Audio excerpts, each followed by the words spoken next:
My friends, guys हम mystery के बारे में जानने के लिए बहुत ही उत्सुक होते हैं और स्पेशली अगर बात यूनिवर्स की हो। यूनिवर्स में बहुत सारी मिस्ट्रीज हैं जिसको अभी तक साइंस रिजॉल्व नहीं कर पाई है। उसमें से एक मिस्ट्री है ब्लैक होल की। अभी हम ब्लैक होल को पूरी तरह से जान भी नहीं पाए हैं और क्या हो कि हम उस चीज में जाएं जिसको हम जानते भी नहीं है और जहां पर साइंस का कोई भी लॉ काम नहीं करता। तो गाइस आज मैं इस वीडियो सेशन में एक ऐसी जर्नी के बारे में बात करूंगा, उस जर्नी के बारे में जो हमें सीधा ब्लैक होल में ले जाएगी और मैं आपको बताऊंगा कि ब्लैक होल में जाने के बाद हमें कैसा महसूस होगा और हम क्या एक्सपीरियंस करेंगे उस मिस्टीरियस, उस अमेजिंग जर्नी के लिए। सो गाइस आज बने रहिए, आज हम इसके बारे में चर्चा करेंगे। Welcome to Vincy Scitech and I am your host Jaydeep Singh. So guys let's start the learning.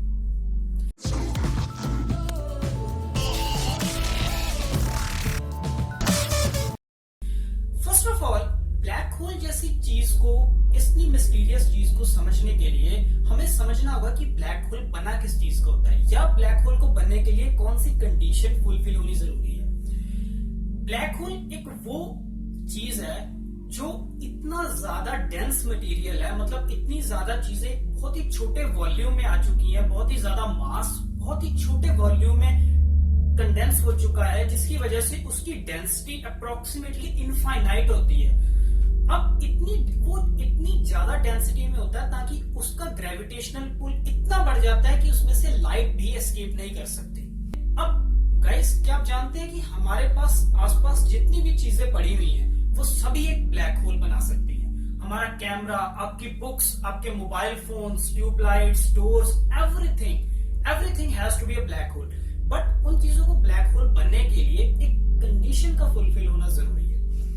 वो कंडीशन क्या है? अगर कोई भी आपके पास चीज है जिसका मास है, उसको आप उसके श्वार्ट्ज़शाइल्ड रेडियस जितना छोटा उतना कंप्रेस करने में पॉसिबल हो जाए तो वो चीज कहलाएगी एक ब्लैक होल। यस, श्वार्ट्ज़शाइल्ड रेडियस अब वो रेडियस होता है जिस तक किसी भी चीज को अगर हम कंप्रेस करने में पॉसिबल हो जाए तो उसका ग्रेविटेशनल पुल इतना बढ़ जाता है ताकि उसमें से लाइट भी एस्केप नहीं कर सकती, यानी कि उसकी एस्केप वेलोसिटी लाइट की स्पीड के बराबर हो जाती है। ये है श्वार्ट्ज़शाइल्ड रेडियस। और जितने भी हमारे आसपास ऑब्जेक्ट्स अवेलेबल हैं उनका श्वार्ट्ज़शाइल्ड रेडियस बहुत ही छोटा होता है। फॉर एग्जांपल अगर हम पूरी की पूरी अर्थ को, इस पूरी की पूरी धरती को एक बुलेट के साइज जितना या एक पीनट मूंगफली के दाने जितना दाने के साइज जितना कंप्रेस करने में पॉसिबल हो जाए तो वो बनेगी एक ब्लैक होल। फॉर्चुनेटली हमारे पास कोई भी ऐसा टूल या कोई भी ऐसी मशीनरी अवेलेबल नहीं है जिससे हम एक्चुअल में ब्लैक होल को अचीव कर पाए या ब्लैक होल को बना पाए।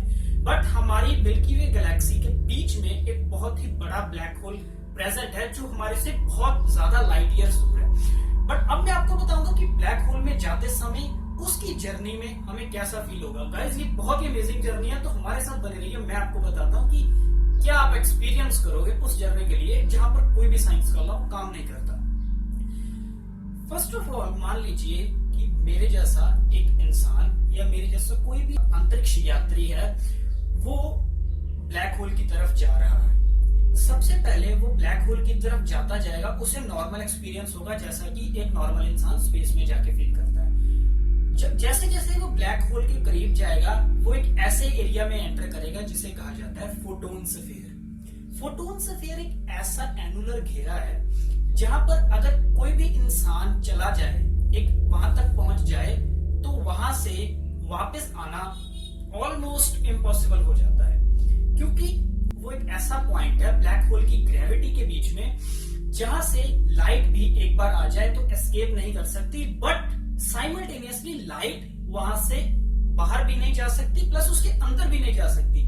मतलब अगर कोई भी इंसान उस फोटोन स्फीयर में एंटर हो जाए तो वो अंदर तो नहीं जाएगा बट बाहर भी नहीं आ पाएगा, वो उसी ब्लैक होल की ग्रेविटी की वजह से वहां पर ट्रेवल करने लगेगा। यही असल में टाइम ट्रेवल को पॉसिबल करेगी। वो इंसान असल में टाइम ट्रेवल कर रहा होगा। इसके बारे में बहुत ही जल्द मैं अगली वीडियो में आपसे बात करूंगा कि टाइम ट्रेवल को कैसे पॉसिबल किया जा सकता है। अब फोटोन स्फीयर में जाने के बाद अब अगर वो इंसान, अगर मैं एक पल के लिए भी वहां पर रुककर देखूं अपने आगे, तो मुझे क्या दिखेगा? अपने आगे अपने पीछे की इमेज दिखेगी। वो कैसे? क्योंकि ब्लैक होल के उस फोटोन स्फीयर के घेरे में लाइट भी रिवॉल्व करती है, वो भी ऑर्बिट करती है ब्लैक होल को। अब जो मेरे पीछे की रिफ्लेक्शन है, बॉडी का पिछले पोर्शन की सारी रिफ्लेक्शन, वो एक in the form of light होगी। वो लाइट ब्लैक होल के चारों तरफ रिवॉल्व करके मेरे आगे आएगी, जिससे मैं अपने पीछे की इमेज को अपने आगे देख पाऊंगा अगर मैं फोटोन स्फीयर में हूं। ये मुझे पहला एक्सपीरियंस होगा फोटोन स्फीयर में ब्लैक होल में जाने के बाद।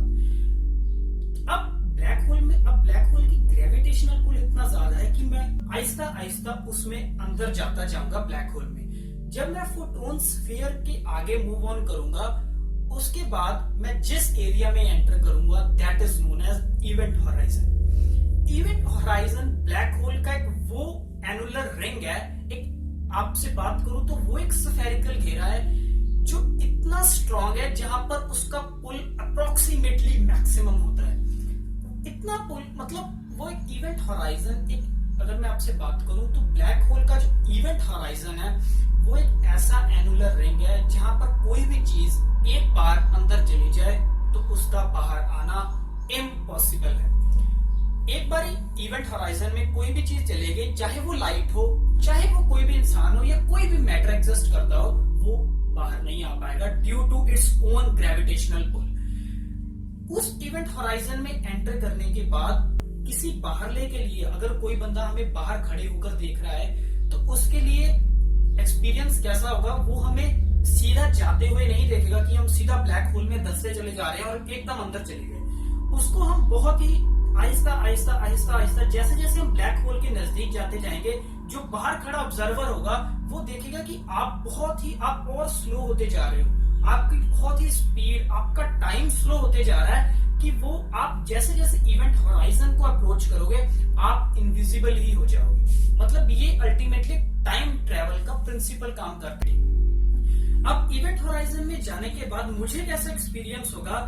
कुछ ऐसा ही कि जैसे मेरे सिर को किसी ने पकड़ लिया है और मेरी लातों से मुझे बहुत जोर से खींचा जा रहा है। मतलब इतना इनफाइनाइट पुल है जिसको मैं इमेजिन भी नहीं कर सकता, क्योंकि इवेंट होराइजन में मैं कोर की तरफ, उस ब्लैक होल की सिंगुलैरिटी की तरफ मूव करता जा रहा हूं। जिससे क्या होगा? उसकी सिंगुलैरिटी में बहुत ही ज्यादा ग्रेविटेशनल पुल होगा, मैक्सिमम पुल होगा, और जो मेरे सिर की तरफ होगा वो थोड़ा सा ग्रेविटेशनल पुल कम होगा। इस ग्रेविटेशनल पुल की इम्बैलेंस की वजह से मेरे सिर और मेरी लातों के बीच में स्ट्रेचिंग स्टार्ट हो जाएगी, और वो स्ट्रेचिंग इतनी होगी कि मेरे बॉडी का एक एक टिश्यू, एक एक सेल या एक एक एटम तक एक्सप्लोड हो जाएगा और हमारी डेथ हो जाएगी। इस प्रोसेस को साइंटिस्ट कहते हैं स्पैगेटिफिकेशन। इसके बाद इवेंट होराइजन को पार करने के बाद हम कोर सिंगुलैरिटी की तरफ मूव कर रहे हैं। अब वैसे तो अब इवेंट होराइजन के बाद तो हमारी मृत्यु होना